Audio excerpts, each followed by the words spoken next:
Hello दोस्तों, lucky tricks channel पे आपका बहुत बहुत स्वागत है। मैं हूं मुकुल और आप लोग देख रहे हैं लकी ट्रिक्स चैनल। और दोस्तों, हम लोग इस वीडियो के माध्यम से लक्ष्मीकांत जो बुक होता है दोस्तों, उसके अंदर जितने भी चैप्टर है उसी का शॉर्ट फॉर्म में जितने भी उस चैप्टर का इम्पोर्टेंट कंटेंट होता है, उस चैप्टर से जितने भी इम्पोर्टेंट कंटेंट होते हैं एग्ज़ाम के दृष्टिकोण से, उस सारे का निचोड़ ले लिया गया है इस वीडियो में।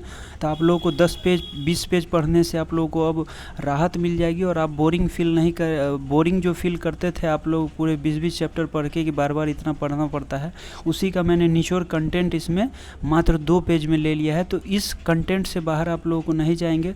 तो लक्ष्मीकांत कुछ नए अंदाज में हम लोग पढ़ते हैं दोस्तों।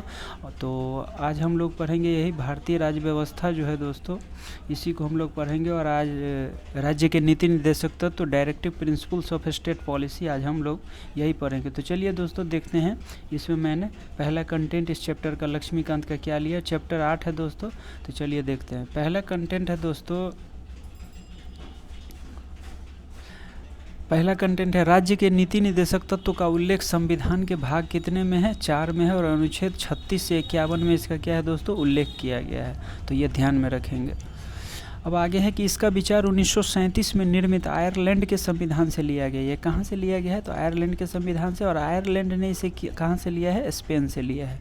तो ये भी ध्यान रखेंगे। और भीमराव अंबेडकर ने दोस्तों क्या किया है? इन्हें विशेषता वाला बताया है। जी हाँ दोस्तों। और आगे है मूल अधिकारों के साथ निर्देशक तत्व संविधान की आत्मा एवं दर्शन है। क्या है? आत्मा एवं दर्शन है। अब देखिए दोस्तों, एक महान क्या कहते हैं संविधान विज्ञ जो है वो ग्रैनविल ऑस्टिन जो है, उन्होंने निर्देशक तत्व और मूल अधिकारों को संविधान की मूल आत्मा कहा है। निर्देशक तत्व और मूल अधिकार दोनों को क्या कहा है? संविधान की मूल आत्मा कहा है। अब आगे देखते हैं। आर्थिक एवं सामाजिक लोकतंत्र की स्थापना करना ही नीति निर्देशक तत्व का क्या है? मूल उद्देश्य है। तो ये आप लोग अच्छे से ध्यान में रखेंगे। निर्देशक तत्व की प्रकृति जो है दोस्तों वो क्या है? गैर न्यायोचित है। और यानी उनके हनन पर, गैर न्यायोचित कहने का क्या मतलब है? उनके हनन पर उन्हें न्यायालय द्वारा लागू नहीं कराया जा सकता है। जैसे मूल अधिकारों को कराया जा सकता है लेकिन इसको नहीं।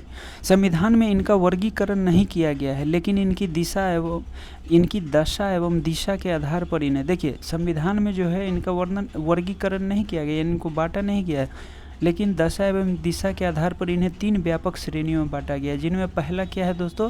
समाजवादी, दूसरा गांधीवादी और तीसरा उदार बुद्धिजीवी सिद्धांत। यही 3 सिद्धांत है जिनके आधार पर नीति निर्देशक तत्वों को आसानी से समझा जा सकता है। तो इसमें दोस्तों पहला है दोस्तों समाजवादी सिद्धांत।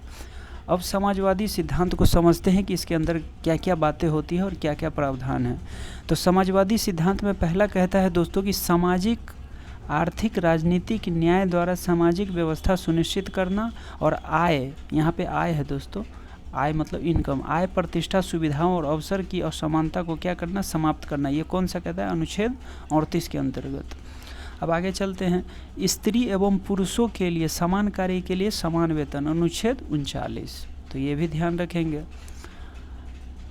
दोस्तों। ये जो है काफ़ी इम्पोर्टेंट होता है। जैसे मान लीजिए सामाजिक सिद्धांत है, ये कह देगा कि नीति निर्देशक तत्वों के अंतर्गत सामाजिक सिद्धांत के अंतर्गत कौन नहीं आते हैं। तो ये जितने भी मैं यहाँ पे पॉइंट फॉर्म में, डॉट फॉर्म में आप लोग देख रहे हैं, ये इम्पोर्टेंट है।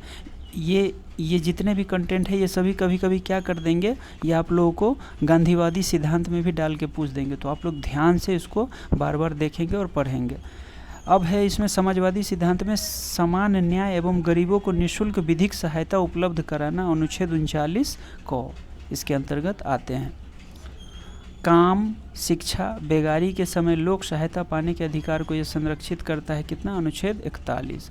अब आगे है दोस्तों, काम की न्याय संगत मानवोचित दशा तथा प्रसूति सहायता का उपबंध करता है। कौन? अनुच्छेद 42। अब आगे है सभी कर्मकारों के लिए निर्वाह मजदूरी, सामाजिक और सांस्कृतिक अवसर, अनुच्छेद 45। ये भी आप लोग ध्यान में रखेंगे। उद्योगों के प्रबंध में कर्मकारों के भाग लेने के लिए कदम यहाँ पे उठाया गया है, अनुच्छेद 43 को। पोषाहार स्तर और जीवन स्तर को ऊंचा करना तथा लोक स्वास्थ्य का सुधार, अनुच्छेद 47। तो ये थे सामाजिक सिद्धांत के कुछ इसके अंतर्गत आने वाले इम्पोर्टेंट कंटेंट। अब देखते हैं दोस्तों आगे गांधीवादी सिद्धांत। हमारे गांधी जी जो थे वो गांधीवादी सिद्धांत उन्हीं से रिलेट करके लिया गया। तो गांधीवादी सिद्धांत क्या कहते हैं नीति निर्देशक तत्वों के अंतर्गत, वो देखते हैं। तो पहला है दोस्तों ग्राम पंचायत का गठन अनुच्छेद 39 के तहत। कुटीर उद्योगों को प्रोत्साहन, जी हाँ दोस्तों, छोटे छोटे उद्योग, कुटीर उद्योग अनुच्छेद 43 के तहत। सहकारी समिति का गठन अनुच्छेद 43B। अनुसूचित जाति एवं जनजाति और समाज के कमजोर वर्गों के हितों को प्रोत्साहन और सामाजिक सुरक्षा, ये अनुच्छेद 46। नशीली चीज़ों पर प्रतिबंध अनुच्छेद 47। जो आज देखिए दोस्तों, बिहार में अगर आज शराबबंदी लागू हुआ है तो इसमें गांधीवादी सिद्धांत का बहुत बड़ा एक रोल होता है, जहाँ पे राज्य के नीति निर्देशक तत्वों में ये अप्लाई भी किया गया और बिहार में पूर्णतः शराबबंदी है, ये आप लोग जानते भी है। तो यहीं से इसका कंसेप्ट है और यहीं से नीति निर्देशक तत्व अपने सफलता की ओर दिखाई देने लगता है। अब आगे है दोस्तों पशु बलि पर रोक अनुच्छेद 48। जैसे गौ हत्या हमारे देश में आए दिन आप लोग देखे होंगे और अभी तक हो भी रही है, और इसको लेके न जाने कितने सांप्रदायिक दंगे, धर्म संकट कई ऐसे क्षेत्र में हुए हैं जहाँ पर। अब है दोस्तों तीसरा है उदार बौद्धिक सिद्धांत। उदार बौद्धिक सिद्धांत के अंतर्गत देखते हैं क्या क्या आते हैं। उदार बौद्धिक सिद्धांत के अंतर्गत दोस्तों एक समान सिविल संहिता अनुच्छेद 44 के तहत सभी बालकों को 14 वर्ष की आयु पूरी करने तक निःशुल्क और अनिवार्य शिक्षा क्या है, ये है, तो अनुच्छेद 45 के तहत। दोस्तों मेरे द्वारा प्रोवाइड कराए गए आप लोगों को कंटेंट आप लोगों को अच्छा लगता है और पढ़ाई का तरीका अच्छा लगता है तो मेरे लकी ट्रिक चैनल को आप लोग ज़रूर सब्सक्राइब करेंगे और बेल आइकन दबाएंगे, ताकि मेरे द्वारा इस तरह की वीडियो अगर बनाई जाती है तो आप लोग मिस न कर जाए, आपको नोटिफिकेशन मिल जाए और आप लोग तुरंत देख लें और इसका लाभ आप उठाएँ और एग्ज़ाम में फर्स्ट अटैम्प्ट में ही सारे एग्ज़ाम क्लियर होंगे दोस्तों, अगर आप लोग ऐसे पढ़ते हैं। आप लोग मेरे द्वारा पढ़ाए गए नीति निर्देशक तत्वों को पढ़ें और उसके बाद यूपीएससी का जितने भी क्वेश्चन हैं आप लोग बैठ के आराम से उसको सॉल्व कर सकते हैं, और नीचे के जितने भी एग्जाम हैं वो तो चुटकियों में हल हो जाएंगे, तो आप लोग ये ध्यान रखेंगे। अब आगे है दोस्तों कि कृषि और पशुपालन को आधुनिक तौर और वैज्ञानिक प्रणालियों से करना अनुच्छेद 48। अब आगे है पर्यावरण का संरक्षण तथा संवर्धन और वन तथा वन्य जीवों की रक्षा अनुच्छेद 48A। अब आगे है दोस्तों राष्ट्रीय महत्व वाले स्मारक और वस्तु का संरक्षण, ये कितना में है, अनुच्छेद 49 में इसका प्रावधान है। न्यायपालिका को कार्यपालिका से क्या है, पृथक करना, अनुच्छेद 50। और लास्ट है अंतर्राष्ट्रीय शांति और सुरक्षा की अभिवृद्धि, ये क्या है, अनुच्छेद 51। अब आगे है दोस्तों नए निदेशक तत्व। देखिए दोस्तों यहाँ पे कह रहा है कि नए निदेशक तत्व। अब देखिए 44वां संविधान संशोधन 1978 एक और निदेशक तत्व को जोड़ता है जो राज्य से अपेक्षा करता है कि वो आय, प्रतिष्ठा और सुविधाओं के अवसरों में असमानता को क्या करे, वो समाप्त करे। और 86वां संविधान संशोधन 2002 में अनुच्छेद 45 की विषय वस्तु को क्या किया गया, बदला गया और प्राथमिक शिक्षा को अनुच्छेद 21 क के तहत मूल अधिकार बना दिया गया। ये हमारी नीति निर्देशक तत्वों के अंतर्गत की गई है, काफ़ी बड़ी उपलब्धि भी है। और आगे है दोस्तों सहकारी समितियों से संबंधित एक नया 57वां संविधान संशोधन 2011 द्वारा सहकारी समिति से संबंधित एक नए निदेशक सिद्धांत को भी क्या किया गया था, जोड़ा गया था, जो कि बहुत बड़ी उपलब्धि थी। अब आगे है नोट में देखते हैं दोस्तों, नोट क्या कह रहा है। संविधान निर्माताओं ने निदेशक सिद्धांतों को गैर न्यायोचित एवं विधिक रूप से लागू करने की बाध्यता वाला नहीं बनाया। क्यों नहीं बनाया? क्योंकि देश के पास इन्हें लागू करने के लिए पर्याप्त वित्तीय संसाधन दोस्तों नहीं थे। अब आगे देखते हैं, देश में व्यापक विविधता एवं पिछड़ापन इनके क्रियान्वयन में बाधक होगा, ये भी क्या था। अब आगे देखते हैं दोस्तों कंटेंट के रूप में। अब आगे देखते हैं हम लोग मूल अधिकार और नीति निर्देशक तत्व में मूल अधिकार प्रभावी होंगे कब, टकराव अगर होता है दोनों में तो कौन प्रभावी होंगे, मूल अधिकार प्रभावी होंगे। तो यही कह रहा है, ये पूछ देता ऑब्जेक्टिव में कौन ज़्यादा प्रभावी होंगे, तो मूल अधिकार। मेरे द्वारा जितने भी ये डॉट फॉर्म में लिखे गए दोस्तों, ये कंटेंट है, आप लोग इसको कंटेंट रूप में और अच्छे से ध्यान से पढ़ेंगे और एक एक कंटेंट इंपॉर्टेंट है, आप लोग बार बार रिपीटिशन करेंगे। संसद निदेशक तत्वों को लागू करने के लिए मूल अधिकारों में संशोधन कर सकती है। इस संशोधन से संविधान के मूल ढांचे को क्षति नहीं पहुंचनी चाहिए। निदेशक तत्व राज्य को विधायी कार्यपालिका संबंधी एवं प्रशासनिक मामलों में प्रदान किए गए संवैधानिक निर्देश या अनुशंसाएं है। नीति निर्देशक तत्व न्यायालय को न्यायिक समीक्षा की शक्ति के प्रयोग में सहायता करती है और विपक्ष द्वारा सरकार पर नियंत्रण को ये संभव बनाती है। तो ये है benefit of directive principle of state policy का। नीति निर्देशक तत्व राज्य के पदाधिकारियों के लिए नैतिक क्या है, ये उपदेश है। तो ये पूछ दिया जाता है और यूपीएससी में एक बार इस कंटेंट को पूछा भी गया था दोस्तों, तो आप लोग ध्यान में रखेंगे। विभिन्न विद्वानों द्वारा नीति निर्देशक तत्वों पर कह गए स्टेटमेंट।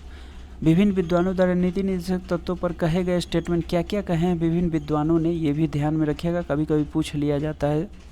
ग्रेनविल ऑस्टिन ने कहा था निर्देशक तत्व और मूल अधिकारों को संविधान की मूल आत्मा कहा था। तो ग्रेनविल ऑस्टिन को आप लोग ध्यान पे रखेंगे, ये संविधानज्ञ है।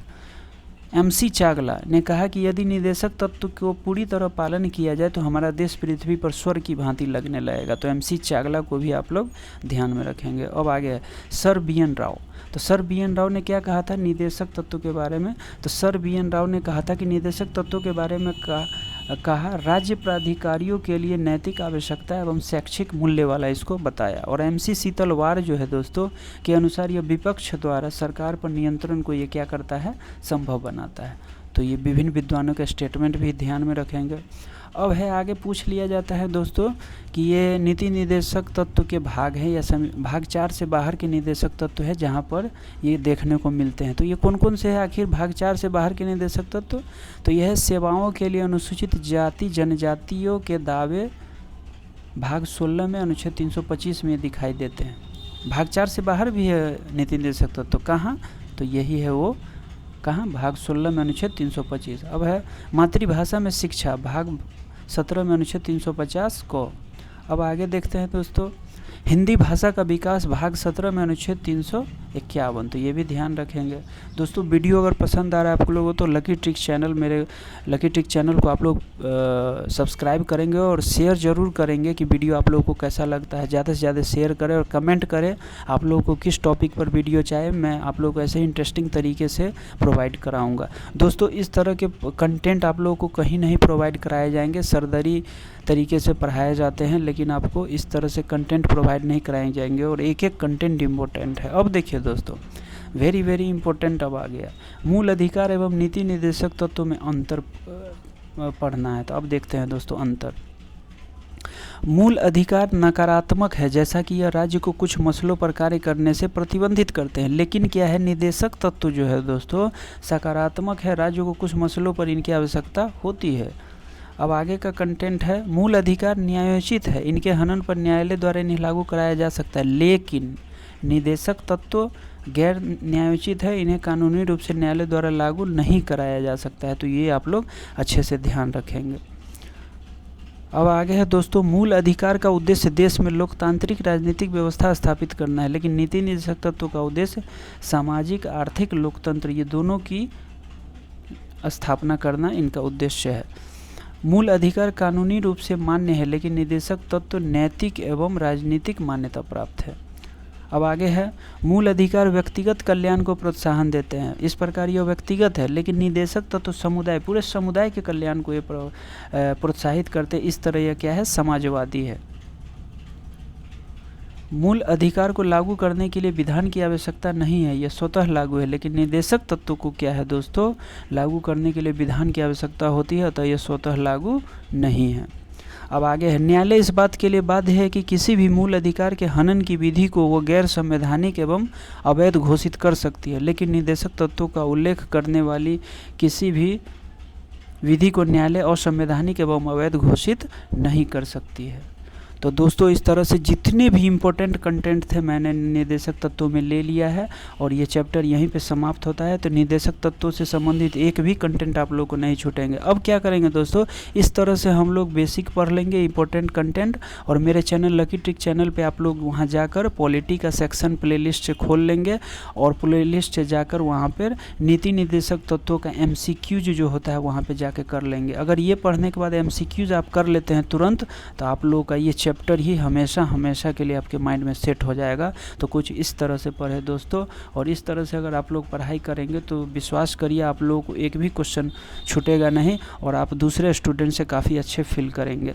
तो दोस्तों मेरा ये लकी ट्रिक चैनल अगर पसंद आए तो आप लोग चैनल को ज़रूर सब्सक्राइब करेंगे और बेल आइकन दबाएंगे ताकि वीडियो की नोटिफिकेशन आप लोगों को मिलती रहे।